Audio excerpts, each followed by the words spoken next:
Okay, hello everyone. So I guess we can start. So we'll talk about challenges of rabbinic leadership. I'm not talking about the 21st century yet. I'm talking about ancient times, the times of before the destruction of the second Bet Mikdash, and we will learn something that it's probably one of the most famous Talmudic paragraphs. However, I would like to study it from a different perspective. Okay, so you have the Hebrew on the first page, and you have the English on the second page. I will read the Hebrew because I don't like the English translation. So we'll do it like that. So if you want to read the English with me, that's fine. But I'm going to read the Hebrew. Amar Rabbi Yochanan. So Rabbi Yochanan said, "Mai dichtiv." What does it mean? Ashrei Adam mefached tamid, umakshe libo yipol bera'a. So Rabbi Yochanan basically is trying to understand a pasuk, and that pasuk from Mishlei says what? Says. Okay, sorry. If you don't find them, come again. No, his keys. His keys. Yeah. Look, I can see he can't go too far without his keys, right? So, praiseworthy is a person who is always afraid. And someone who harden his heart, he will what? He will. What is lipol? Will fall. Bera'a. Something bad will happen to him. So it's a very strange pasuk in Mishlei. So that's the initial statement of the Gemara. Now, have that in mind. And now let's learn a sipur, a story that is a well-known story. Akamtza uvar kamtza charuv Yerushalayim. Okay, we all know that, right? Yerushalayim was destroyed because Kamtza and Bar Kamtza, and we'll talk about that in a minute. Atarnegola ve'atarnegolta charuv tur malka, because of a tarnegol, a chicken, and a rooster. Another city by the name Tur Malka was also destroyed. Ashaka de Rispak, we'll speak maybe about that later, Charuv Beitar. And now about something else, also Beitar was destroyed. Okay, so now let's go one by one. Akamtza uvar Kamtza Charuv Yerushalayim. So because of Kamtza and Bar Kamtza, Jerusalem was destroyed. Now, it's interesting. The blame is being put on both. Not only one of them, both of them. So what's the case there? De'ahu gavra, derachme kamtza, uval devave bar kamtza. Now, there's always a mistake. When you are too familiar with the story, you don't pay attention to the little details. So, ahu gavra, what is ahu gavra? There was a person, just a person. Mr. X. Derachme, his friend was Kamtza. Vebal Devave, and his enemy was Bar Kamtza. So we just know that the friend's name was Kamtza, the enemy's name was Bar Kamtza, and the name of that guy is unknown. Which is interesting because I would guess, or I would assume that I will have the name of the person who is going to be the cause for this entire Meshigas. But no, we have Kamtza and Bar Kamtza, and we don't have his name. Avad Seudata. So this guy, the unnamed guy, he is making a dinner. Amar lele Shame, so he told his servant, Shame, Zil aiti li Kamtza. Go ahead and bring Kamtza, my friend. Azal aiti le Bar Kamtza. Instead, he brought whom? Now, pause here. There is something very interesting here that we will need to understand. If he was my servant, if he's a known servant, meaning for many years, he knows that my friend is Kamtza and my enemy is Bar Kamtza. So why would he go to Bar Kamtza? That's A. B, it might be that this is just a new guy on my staff. He has no clue. He heard Kamtza, Bar Kamtza, he got Bar Kamtza. Third, who is Bar Kamtza? So in Aramit, Bar is what? The son of Kamtza. So that's interesting. So I'm very friendly with the father and I hate the son. That's what it seems to be, right? Kamsa and Bar Kamsa. It's not two different people. They are two different people, but it's not like this guy is in Tel Aviv, the other guy is in New York. This is a Kamsa and Bar Kamsa, a father and a son. So it might be. It's not like unheard of that someone can be very friendly with the father and hate the son, okay? Or vice versa. But here it seems to be that we are talking about really a father and a son. Ata ashkeche. So he brings Bar Kamsa to the meal. Ata, so the owner of the seudah, the owner of the meal, came. Ashkeche dehaveyativ. So he saw that Bar Kamsa is sitting at his meal. Amar le, mich de'ahu gavra, bal devava de'ahu gavrahu, mai bait hacha. Rega. Who is Ata Ashkeche? He came. Who is the he? So we would say that probably we are talking about whom? The guy who is the owner of the meal, right? But take a look at the language. Ata Ashkeche dehaveyativ. He saw that he sat in the meal. Amarle, he said to him, me, who? The guy said to Bar Kamsa, mich de'ahu gavra, ba'al devava de'ahu gavra, mai bait hacha. What are you doing here? Now, this is a bit strange. Why is that a bit strange? It's a bit strange because mich de'ahu gavra, what is mich de'ahu gavra? This man who sits here, ba'al devava, he is the enemy of ahu gavra. Who is the other gavra? Of that man. Who is the other man? The man who made the meal. So it's not the man who made the meal talks to this Bar Kamsa, it's someone else. My bait acha. So now we have a fourth guy. Fifth guy. We have the guy who makes the meal.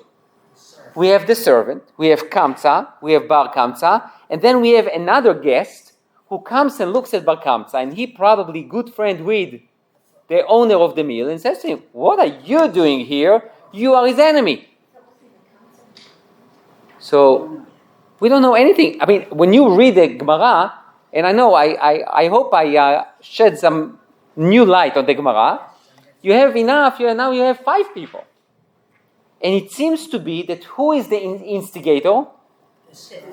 This guy who looks at this guy and says to him, what are you doing here? Okay. We have too many guys here, right?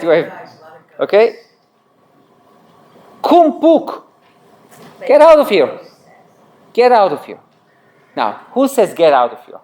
So, 2 options.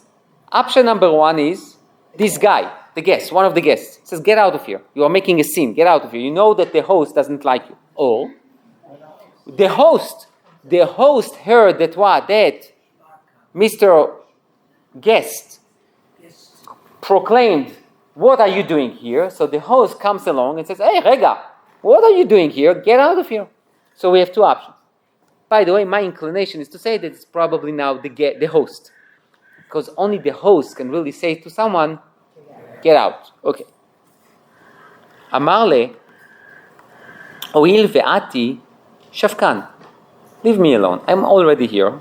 Leave me alone. V'ya'ivna lach dmeima de'achilna v'shatina. I'll pay you back whatever I ate. I'll pay for my meal. Sounds fair. Just don't embarrass me like that. Amarle, lo. No way. I don't need your money. Get out. Amarle, ya'ivna lach dmei palga de seudatich. I'll pay for what? Half of the entire meal. That's a good deal. Amarle, lo. No, I hate you so much, I'm not going to. This is, by the way, another proof that he's talking to whom? To the host. Amarle, yahivna lach dmei kula seudatich. I'll pay for the entire meal. Amarle, lo. No. 2, 4, 6, 8. The 8th line. The 8th line. Nakta beyade ve'ukme ve'apke. So the host basically held his hand, says to him, get up, get out. So Bar Kamsa is out of the meal. Amar, הואיל ואבו יד ורבנן ולא מחובה, so Bar Kamsa says, Oil, because the rabbis were sitting there and they did not say a word, hearing my embarrassment, Shma mina kanicha lehu. So I can derive a conclusion from it, that they, not only they didn't care, they were pretty much what? Happy with the fact that he got rid of me. Izil eichul behu kurza bei malka. I'm going to tell on them to the Caesar, and he will deal with them. Okay.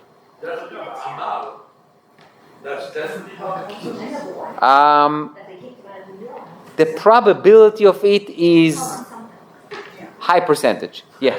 It could be someone else, right? It could be someone else. The only thing he says that Amar הואיל ואבו יד ורבנן ולא מחו בה, שמע מינה כניחא להו. Izil, meaning it's about my embarrassment. That's why I said the probability is high, but it might be someone else too. So now let's stop here for a second. This guy, the host, is making a meal, and if we say Bar Kamsa says, look, the rabbis were sitting there and they didn't say a word. Now, why didn't they? I mean, you have a Jew who is embarrassed publicly. The rabbis can't say to the host, come on, we understand it. You hate this guy. A, it's not nice to hate anyone. That's A. B, he's already here. He offered to pay for the entire meal. Take the money. Why do you care, right? You don't need the money. Give a donation to the koilel, right? Something. Like, why the rabbis didn't do anything? So, we need to know that this is prior to the destruction of the second temple. And we definitely have a very interesting relationship between the wealthy people and the rabbis. The rabbis were invited to this probably a very high power person. Now, I will tell you one more thing. It seems to be that Bar Kamsa is also very powerful. How do I know that? He says, I'll just go to the Roman Caesar and I will tell them about what they're going to... Like, can you call, the prime minister says, okay, I'm just going into his office to tell him something? No. It seems to be that Bar Kamsa was also very powerful. So it seems to be that now we have some kind of a political competition here, and a competition between wealthy people. You have this guy who is what? He's making a meal. Bar Kamsa is offering to pay for the entire meal. This is also something that it's probably a person with tremendous means, and he's also very well politically connected. And the rabbis are stuck. They are stuck between what? The host and Bar Kamsa. And what do they say? I'm just going to what? To be quiet. Okay. Yes. Sure. Maybe you'll get up to it later on. This is because of Kamsa and Bar Kamsa and Yerushalayim. Where is Kamsa in this? Perfect question. We will get there, but a very good question. The question was, what do you want from Kamsa? Kamsa was not even invited. Kamsa is not a player here. Kamsa is probably upset that he was not invited to the meal. Wasn't there a mistake? Yeah. But what do you want from Kamsa? They said because of the two of them, Yeah. Yerushalayim was... That's the question. The question is, both of them caused the destruction of Yerushalayim. What do you want from Kamsa? Kamsa is at home. He's probably upset with the host that what? That he was not invited. What do you want from that guy? You can say because of Bar Kamsa or the host. Say the name of the host. Very good question. We'll get there. No. He was originally invited, but he never got the invitation. Was he invited by mistake? No, Bar Kamsa was invited by mistake. Kamsa never saw an invitation. Because the servant, the messenger, killed the messenger. What do you want? The messenger had a mistake, so he never delivered the invitation to Kamsa. He delivered the invitation to Bar Kamsa. Maybe Kamsa was so upset that he supported the person who was... That's making, let's stick to the narrative. Probably right that they were father and son because the delivery of the state was because they lived together. So that's because of that they destroyed Yerushalayim? No. Just saying why they gave the invitation to Bar Kamsa. Because they were in the same house. Yeah, maybe. It might be. Invitation and he took It might be. This is just only this is basically only a speculation, because the fact that it's a father and a son does not mean necessarily that they live in the same house. I have another speculation. Bar Kamsa was the one who was itself, right? But so was Kamsa for not being invited. Maybe it was Kamsa who went. Yeah, but don't forget. He says why he's going to the Roman Caesar. He's going to the Roman Caesar because he was embarrassed in the meal, not embarrassed not being invited. Okay, so that's definitely Bar Kamsa. What's happened with Kamsa, we'll talk about it later on. Okay. Azal amar le Caesar, mar dubach Yehudai. So he goes to the Roman Caesar and he says to him, what? The Jews rebelled against you. Amar le mi yeimar. He says, how do I know that what you say is true? Amar le shadar le kurbana, chaziti mekarvin le. He says, you want to see if they rebelled against you or not? Send them a sacrifice and see if they will sacrifice it or not. Azal shadar beyade igla tilta. So he sent with Bar Kamsa igla tilta, meaning it's a calf who it's a 3-year-old calf, which is the best of the best, and see if they will sacrifice it. Behadi dekaati, while on his way to bring it to the Beit HaMikdash, shadar bemuma beniv sfatayim. So Bar Kamsa put a little blemish in this calf's lips. Ve'amri le bedokin sheba'ain. And some people say it was in the eye. Duchta deledidan have muma, uledidu lav muma hu. Which means, for the Romans, it's not considered as what? As a blemish, but for us Jews, it is considered as a blemish and we cannot sacrifice it. Savur Rabbanan likruve mishum shlom malchut. So the rabbis were discussing, should we bring it as a korban, as a sacrifice or not? So some rabbi says, you know what, we need to do it. Why? Because if not, the Roman Caesar will be upset and will kill us. So, we usually do not bring such a korban to be sacrificed, but, circumstances, what can you do? Amar le Rab Zcharia ben Avikalus. So Rab Zcharia ben Avikalus, that we will talk about who he was later on, says, Yomru ba'alei mumin krevim legabe mizbeach. Says we can't. Why can't we? Because we cannot bring a sacrifice with a blemish, right? Even though it's a shlom malchut, we can't do that. It's against the Torah. So what's the other option? Let's kill Bar Kamsa. Let's make him disappear.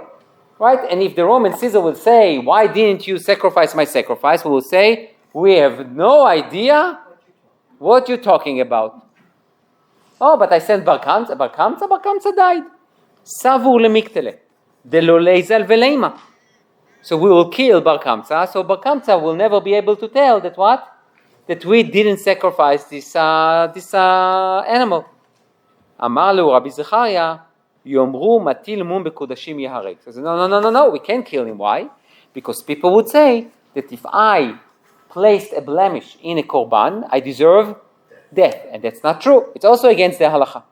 So we can't bring the sacrifice and we cannot kill Bar Kamsa. Okay, so what will be the outcome? The outcome will be that Bar Kamsa will go back to the Roman Caesar and says what? I told you. They didn't sacrifice it, right? Couldn't they make a fake sacrifice? A different animal. Good ideas. Everything you said, good ideas, this doesn't help you. Now, this is a very strange thing, right? Wasn't he punished? Who? By the destruction of Beit HaMikdash, he was punished too. It was Who? against him too. Bar Kamsa. He didn't care about it. But he was going to be destroyed. Oh. Yerushalayim was destroyed, so all his property was destroyed. So what? He couldn't know that. So what? He's Maybe a war? motivated with rage. Yeah. So that's the case. Okay, that's the story. Now, don't forget. What was the original statement? It's even being bolded. Amar Rabbi Yochanan, mai dichtiv, ashrei adam mefachet tamid, umakshe libo ipol berah. Right? Rabbi Yochanan basically says what? I'm going to explain to you the pasuk of what? Praiseworthy is a person who is always afraid, and someone who hardens his heart is going to want to fall with an evil trap or whatever it is. And then we have the story of Kamsa and Bar Kamsa. How exactly this story explains the pasuk? Okay, let's ask that question and let's pause it there. Now, take a look. Amar Rabbi Yochanan, we will revisit everything, I'm just reading it today. Amar Rabbi Yochanan, so Rabbi Yochanan again says the following. In vetanuto shel Rab Zcharia ben Avikalus, החריבה את ביתנו, ושרפה את היכלנו, והגליתנו מארצנו. Rab Zcharias ben Avikalus, the person who told the rabbis, you can't sacrifice it and you cannot kill Bar Kamsa, his humility in vetanuto destroyed our home, burnt our sanctuary, and expelled us from our country. Rega, we just said that what was the cause for the destruction of the temple?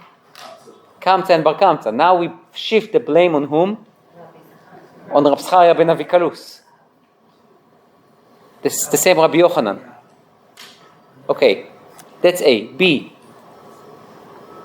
What does it mean, his humility? In vetanuto. I will not call it anava, I will call it what? Being indecisive. Okay, or unable to make a decision.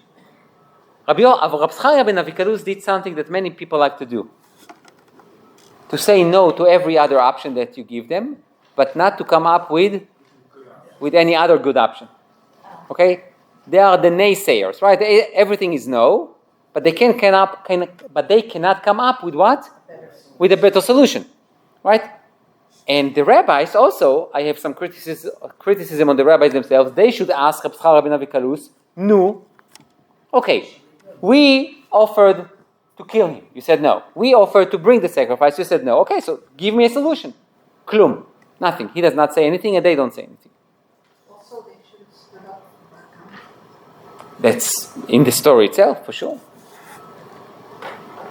So, we need to understand Rabbi Yochanan's statement. But before we'll do that, let's finish up the Gemara. Shadar ilavayu leniron Kesar. So, they told Niron Kesar, the Caesar, he's coming for Yerushalayim. Ki ka'ati, when he came to Yerushalayim, Shada gira lemizrach, so he sends an arrow to the eastern side. Ata nafal b'Yerushalayim. So the arrow fell in Yerushalayim. Lema'arav, so he sent another arrow to the west. Ata nafal b'Yerushalayim. Le'arba ruchot hashamayim, ata nafal b'Yerushalayim. So he tried to see if really his mission going to be fulfilled and he will be able to conquer Yerushalayim. So every time he shoot an arrow to any other direction, it fell well in Yerushalayim. So that's obviously some kind of a sign that you are going to be successful. Amar le Yenuka, so he says to a child, a Jewish child, Psok li psukich. Give me not pasuk, a verse.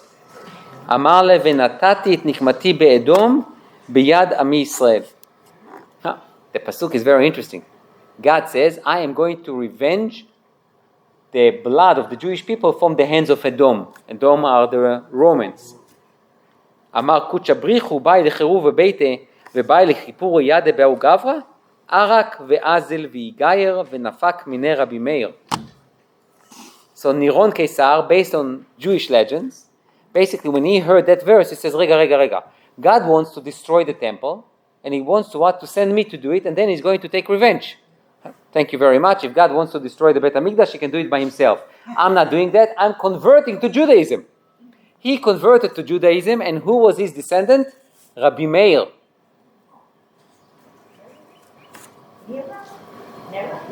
Niron's son, grandson, or whatever it is, was Rabbi Meir. Now, do we have any evidence for that? I have no idea, but that's what the Talmud. Okay. Shadre ilave le Aspasianus Kesar. So he sends Aspasianus. Ata tsar alea tlat shani. So he put a siege over Jerusalem for 3 years. Havu ba hanu tlata atire. So in Jerusalem there were 3 very wealthy people. Nakdimon ben Gurion, Kalba Savua, uven Kalba Savua, uven Tzitzit HaKasat. Kalba Savua was Rabbi's Father-in-law. Very good. So here it says Ben Kalba Savua, his son. Nakdimon ben Gurion, why is he called Nakdimon ben Gurion? Shenakda lo chama ba'avuro. There is a very interesting story.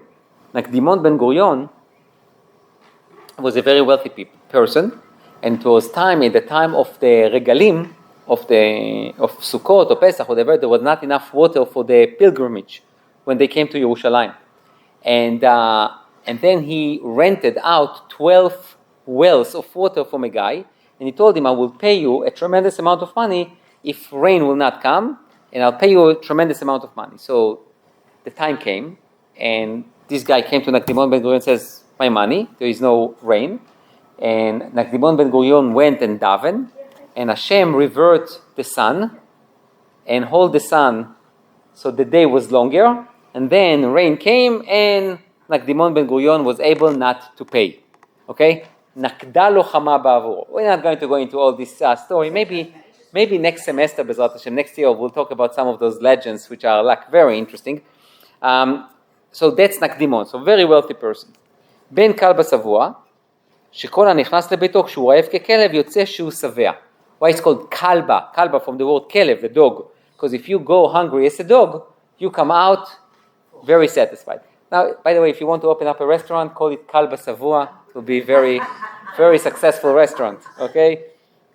Come starving as a dog and come and go out satisfied as a mensch. That's going to be a very nice slogan for a restaurant, right? בין ציצית הכסת, what does that mean? שהייתה ציציתו ניגרת על גבי כסתות. Whenever he would walk, people would put pillows. So his tzitzit will not touch the ground. I'm talking about wealthy people. היכא דאמרי שהייתה כסותו מוטלת בין גדולי רומי. And some people said that he had a chair with the mighty great people of Rome. Okay, so there were 3 wealthy people in Yerushalayim. Chad amar lehu, ana zayna lehu bechiti v'sa'ari. So one person, one of those wealthy people says, I can feed everyone in Jerusalem with what? With wheat and barley. V'chad amar lehu b'dechamra u'v'demilcha u'v'mishcha. And one says, I can sustain the entire Jewish people with what? With salt, wine, and oil. V'chad amar lehu b'detzivi. And one says, I can provide everyone in Yerushalayim with wood so they can cook and can keep themselves warm. V'shapchu rabbanan l'detzivi. And the rabbis praised the person who said what? That I can provide wood. The Rav Chisda kol akli de'avemasar l'shame bar midetzivi. The amar Rav Chisda akal b'dechiti bai shitin akal b'detzivi. So basically without wood, you can't do anything, right? You can warm yourself, you can cook. So that's why they praised the person who says he's going to provide wood. Havu lelemezan esrim v'chad shata. These 3 wealthy people could provide food and wood for 21 years of siege. Meaning they had so much. So that sounds good, right? The Jews in Yerushalayim can survive. No. Havu behu anu biryoni. There were this group of people, the extremists in Yerushalayim, who wanted to have a war against the Romans. Now, if you have food and you are under siege, what's the motivation to go and fight, right? So what do? Amru leRabbanan nipuk v'niavit shlama be'adayu, lo shavkinu. So those bullies came to the rabbis. The rabbis came to the bullies and says, look, let's make peace with the Romans. Let's try to find an agreement and we will survive. The bullies said, the extremists says, no way. So these extremists came to the rabbis and says, we go and fight. So the rabbi says to them, we're not going to be successful. It's just not going to work. Kamu kalanu lehanu ambere dechiti v'sa'ari v'ha v'kafna. So what this extreme group did, they burnt everything. They didn't get their way. They burnt everything. And then there was obviously a famine, kafna. Jewish people. Yeah. Extremists that wanted to push everyone for a war. And the only way to do what? Was to burn everything. So now you have nothing. You have no food, you have no wood, you have nothing. So the only way is what? Is fight. Marta bat Baitus, Atirta di Yerushalayim Havia. Marta was one of the wealthiest women in Jerusalem. Shadra lishlucha ve'amale. So she had a servant, and she sent that servant, and she told him, Zil aiti lesmida. Bring me some type of food. The azal is the ban. So until he got there to the marketplace, it was already what? Sold. Ata amar lehu smida leika. You can't find that product anymore. So chivarta ika. There is something else. Maybe I should buy that. Amra le zil aitili. Go, buy it. The azal is the ban. So until he got there, it was already what? Gone. Ata ve'amar la chivarta leika gush kiraika. Okay, I can't find this type of food, I can find something else. Amra le zil aitili. So go ahead, buy it. The azal is the ban. So until he got there, it was already what? So this is not the wisest, the smartest, I mean, come on, after the second time, just get whatever you find, don't go back, right? Ata ve'amar la gush kira leika kimcha de sa'ari ika. I can only find what? Wheat from barley. Amra le zilai tilinu, go ahead, get it for me. The azal is the ban. No, again. Hava shlifa mesana amra ipuk ve'arzli imashkachna midi lemeichal. So she said, you know what, I cannot trust this stupid messenger. I'm just going to go by myself. So she took off her shoes and she went to the marketplace. Itivla parta bekara vemeta.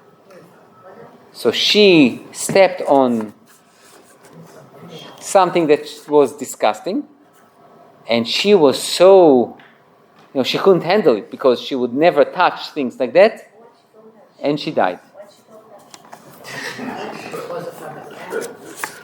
Probably it's like a stool or something. Yeah, it's like I think in the English they said that she stepped on a stool, קרי עליה רבי יוחנן בן זכאי, הרכה בבח והענוגה שלא ניסתה כף רגלה, הצג על הארץ, which means she never touched anything, and now she touched something dirty and she couldn't handle it. And she died. איכא דאמרי גרוגרות דרבי צדוק אכלה ואית ניסה ומתה. Some people say that she ate the grogrot of Rabbi Tzadok. Rabbi Tzadok was fasting from 1 week to another. And then when Rabbi Yochanan ben Zakkai saved him and the rabbis and asked to go to Yavne, they basically found the only remedy to Rabbi Tzadok is to give him grogrot, like figs, and he would suck on them and spit them out. And she found it and ate it. I hope you didn't eat lunch yet, but it's pretty disgusting. Okay, it's pretty disgusting. And when she realized what she was eating, she died. I can't blame her. The Rabbi Tzadok yativ 40 shnin beta'anita. Here is the story. Rabbi Tzadok fasted for 40 years. The lolichra of Yerushalayim, that Jerusalem would not be destroyed. When he would eat something, you could see it because he was so thin. So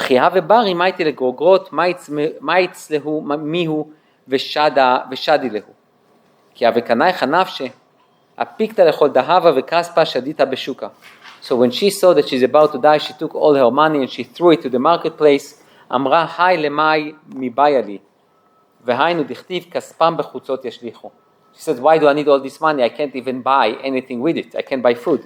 Who needs money? I can't eat coins and gold. I need food. There's no food. I don't need all that money. And then she died. Okay. Okay. Okay. What's the lesson? So before we talk about the lesson, or any lesson, let's turn to page 1 again.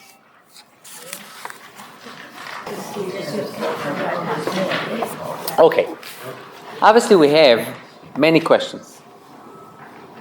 But what I want to do is to try to understand first what Rabbi Yochanan said at the beginning of the Gemara.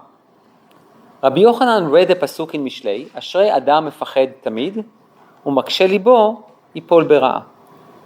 And he tried to explain this pasuk by using, or at least the Gemara tried to suggest that it's here, that the solution is here. So, if I say Ashrei Adam mefached tamid, meaning you are very fearful of what will happen, right? So therefore you are very cautious. Being cautious is a good thing, right? Mostly. Tell me please, where do you find here someone who was cautious? Okay, very good. The rabbis at the meal, they were very cautious. They didn't want to take a side. And the Rav who said, let's not sacrifice. Very good. Sacrifice the animal. Very good. Zcharia ben Avikalus. Rab Zcharia ben Avikalus was also very cautious, right? Now, so caution is mostly good. But here, it's not a good thing, right? Because by a lack of decision, a decision was made for them. Now, if I compared the rabbi's caution and Rab Zcharia ben Avikalus ones, what do you think was more dangerous? Am I clear with my question? They were both cautious. What do you think was worse? The rabbis. Why? Nothing would have happened. Oh, so very good. If the rabbis will stand up, Bar Kamsa will be appeased, or something will happen, right? But at least they will say something. So the fact that they were so cautious, that led to what? To the destruction of the Beit HaMikdash. Now, why will... Rabbis, it says kamsa. Yafe, we'll talk about it. So why is it that they were cautious? That's the question that we need to ask, right? So, we said that what? That they were probably stuck between what? Between the host, who was very wealthy, and Bar Kamsa, who... He was one of their contributors, for sure. So the host was one of the donors, and Bar Kamsa was one of the donors, and therefore they said, you know what? Let's play dumb. Let's play that we didn't see anything, and we will not say anything. Now, the conclusion of Bar Kamsa from this entire story is what? Is that they don't really care, and not only that they don't care, nichale behachi. What is nichale behachi? They are comfortable with the fact that what? That I was humiliated by the host. Okay, now, pause here. When Rab Zcharia ben Avikalus said whatever he said, why is that? I'll put it like that. How come that the rabbis allowed it to happen? Which means, you have a group of rabbis that says what? Let's bring the sacrifice. He says no. Why? Because there is a blemish. Then he says, okay, let's kill Bar Kamsa. He says no. Why? Because then people will say that if you put a blemish in an animal, you deserve death, and that's not true. So now I don't understand. We have a very simple law. Acharei rabim lehatot, meaning you follow the majority. How come that Rab Zcharia ben Avikalus has so much power to go against all the other rabbis, and they listen to him? They were afraid of what now? Why are they afraid of him? I am going to speculate here. Yeah, a speculation. That means we can all speculate. Rab Zcharia ben Avikalus, it's not only a speculation, it's based on knowledge.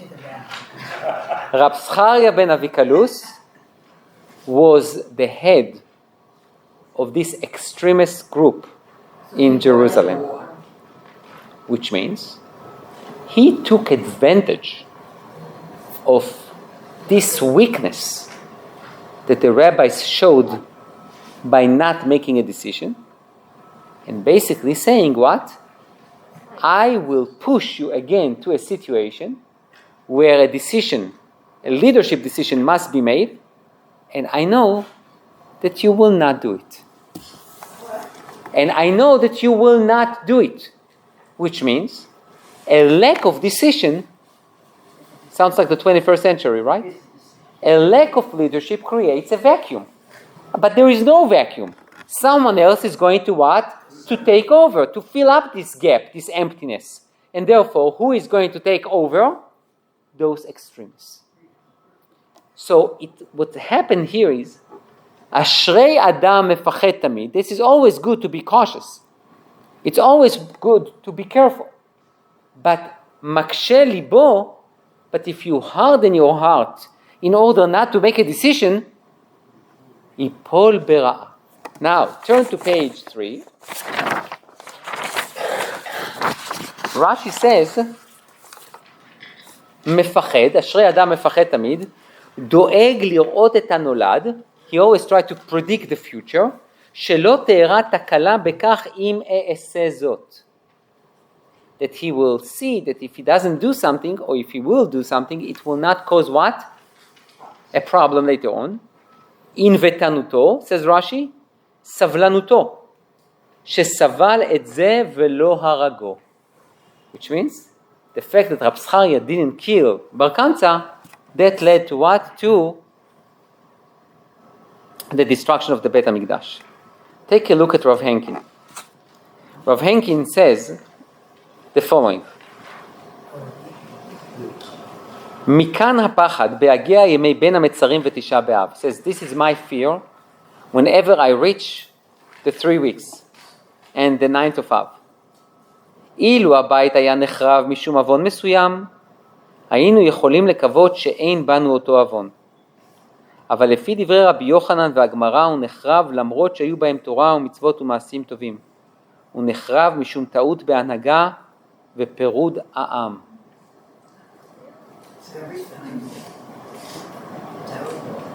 Do I need to translate it? Yes. He says, if there was one sin, the Jews didn't give enough tzedakah. The Jews didn't keep Shabbat. The Jews didn't respect each other. And that's why the Beit HaMikdash was destroyed. He says, I would be more comfortable with that. Why? Let's fix it. But the Beit HaMikdash was destroyed because of lack of leadership and divisiveness. And that, it's very hard to fix. Tisha B'Av melamed, the 9th of us teaches us, שמי שאינם כולם צדיקים, ואף על פי שאינם כולם רשעים, אינם יכולים לבטוח שהקדוש ברוך הוא יציל אותם מטעויותיהם. God not always come and save us from our mistakes. וזו בשורה קשה, כי היהודים רוצים להיות בטוחים בכל מחיר. We will give everything for what? For certainty. We don't like uncertainty. Uncertainty means that what? That you can lose. אשרי אדם מפחד תמיד ומקשה ליבו ביפול ברעה, ובפרט נאמרו דברים אלו נגד המדמה לעצמו מתוך מה שלמד או שלימדו אותו שאין צורך לפחד. If you think that everything will be okay, because you were taught that everything will be okay, it's a problem. I don't know if you remember, but in 2005, at the time of the disengagement, there were some rabbis who said what? Hayo lo tiyeh. Which means what? It will never happen. Surprise, surprise. It did happen. And they created a tremendous crisis in faith among the youngsters. How about the rabbis who told people to stay indoors?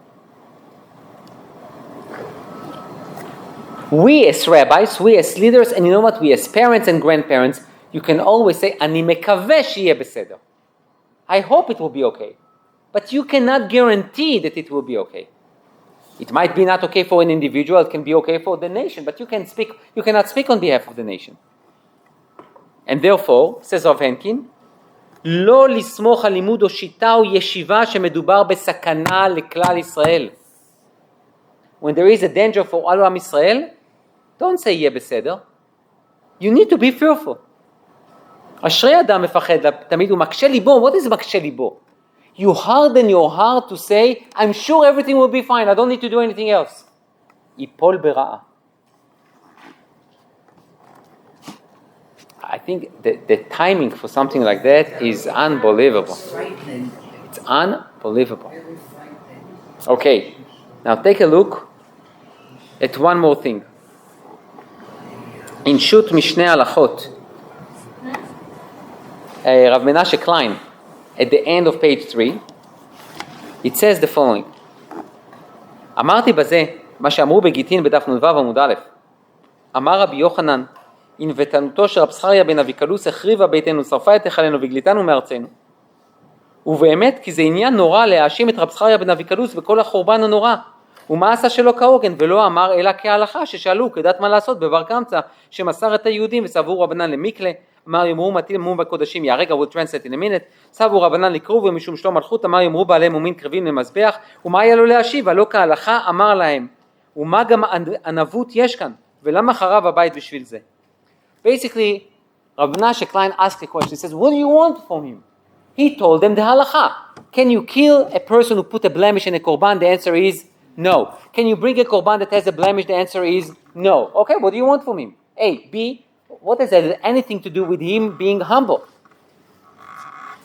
Says Rabbi Menashe Klein, אבל נראה, וההאשמה שהאשימו לרב זכריה היה שמחמת ענוותנותו היתרה לא נקט ההנהגה בידו אלא סיפק בעצמו. I didn't ask for your halachic opinion. I asked for what? For your leadership. You want to tell me that we cannot do A and we cannot do B? Tell us a C. That's what the leader is supposed to do. סבו רבנן לעיקרו והשיג עליהם שאומרו בעליהם מומים קרבים, סבו רבנן למקטה להשיב להם יאמרו מטיל מום בקודשים, והנה הכלל ישראל בסכנה, שהרי אכל קורצה בי מלכה, ומסרן למלך שמרדו בך יהודי, ואם אשר רצו הרבנים לעשות לו טוב בעיניו, אין זה עולה, אין זה עוולה, אבל יאמר לו בן זכאי, זכריה בן אביקלוס, מה לעשות? בשב ואל תעשה, אי אפשר להנהיג את ישראל. You can't lead by doing nothing. The what? What could they have done? They were paralyzed. Find a solution. That's why you are a leader. What could have they done? Get another korban. Here, a very easy solution. Get another korban that is exactly the same one. Take Bar Kamsa, put him in prison. Send a messenger to the Roman Caesar. Says, thank you so much for your korban of this calf, a 3-year-old calf. We appreciate it. We always say a prayer for you, for your wife, for the dear children. Thank you so much, and thank you for sending it with Bar Kamsa. Me? Yeah, that's a perfect solution. Easy solution. So you don't kill Bar Kamsa, you don't bring the blemished korban, everything is kahalacha, and no one is dying. So that's great. But instead, they left it like that for the luck. And he says, ענוותנותו היתרה שהייתה בו, לא ראה עצמו ראוי להנהיג ולומר מה לעשות, ובעת לעשות להשם יש הלכה אחרת של רודף, ובפרט לכלל ישראל. So he brings another solution. I understand that we don't kill a person who put a blemish in a korban, but here, there is a danger, he's endangering the entire Klal Israel. He's a rodef. If he's a rodef, what do you do with him? You kill him. You can kill him. ולפי שלא רצה לקחת הרע לעצמו, because he was so humble and says, oh, I'm not worthy to do it, he caused what? The destruction of the Beit HaMikdash and the killing of the Jews. By the way, bring me another example from Tanakh who someone who didn't see himself as a leader. Yafemel, Shaul, very good, that was quick. Shaul did not see himself as a leader, and Shmuel rebuked him. Shmuel told Shaul, you think you are nothing? Rosh Shivtei Israel Ata. You are the head of Am Israel. You need to do something. It's not like you are, I understand you are humble. Humble does not mean being a shmate. Humble means what? Someone who understands his qualities and he can still attribute to God. He's not an arrogant person, but it doesn't mean you are a shmate. Says Rabbi Menashe Klein, this is the idea of Ashrei Adam Mefached Tamid. Meaning, sometimes you cannot be so terrified of doing something. Every decision has a price. But if you are a leader, you need to lead. If not, give it to someone else. Not only that Hashem never told him that, he made it by himself. That's one of the things that Moshe made it up. But you see, for example, with the Meraglim, Moshe did not act as a leader. Okay? So basically what we have here, and we can follow up on all the other questions as well, but the idea is, and we still don't have an answer for kamsa. In my opinion, just as a side note, it was just a phrase, kamsa vebar kamsa, but kamsa is totally not involved whatsoever here. He reacted the way he did. That's one option. Second option can be that maybe we had some kind of an expectation from kamsa to stop bar kamsa from going to the Roman Caesar. I don't know if he had the ability or not, but what we are talking about, and this is what I wanted to convey to you, the reason for the destruction of the Beit HaMikdash has different solutions in the Gemara, different thoughts. Because we didn't give enough tzedakah, we were not kind to each other, we didn't respect each other, whatever it was. But here, this Gemara is basically pointing to a different direction. It's not about a specific sin. It's about what? Lack of leadership. And when you have lack of leadership, Mail this to me, please. it's all yours. So, Is this a political thing? the idea is that what we need, in a way, is leadership. And by the way, who takes over immediately after that?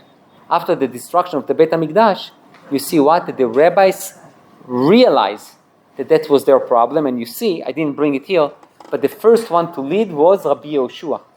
Rabbi Yehoshua saw the mood of the Jewish people. They didn't want to drink wine. They didn't want to eat meat. They didn't want to get married. Why? Because it says everything is done. Rabbi Yehoshua says to them, no. I'm going to show you how we can mourn and at the same time to continue our life. So he takes leadership, and then the rabbis start to create some kind of a rabbinic leadership.